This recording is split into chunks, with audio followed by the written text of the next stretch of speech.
నమస్కారం ఘంటారావానికి స్వాగతం. ముందుగా ప్రధానాంశాలు. భద్రతకు చొరబాటుదారులు ప్రమాదకరమన్న ప్రధాని. సరిహద్దు ప్రాంతాల్లో జనాభా మార్చే కుట్ర జరుగుతోందని వ్యాఖ్య.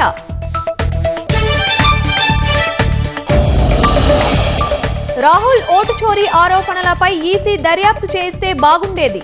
ఆత్మ పరిశీలన చేసుకుని విశ్వాసాన్ని పొందాలన్న మాజీ సీఈసీ ఖురేషీ. బాల్య వివాహాలు అరికట్టేందుకు చర్యలు చేపట్టాలన్న హైకోర్టు సీజే. పోక్సో లాంటి చట్టాలపై బాలలకు అవగాహన కల్పించాలని వ్యాఖ్య. 9 ఏళ్ల వయసులోనే చదరంగంలో నారా దేవాంశ్ ప్రపంచ రికార్డు.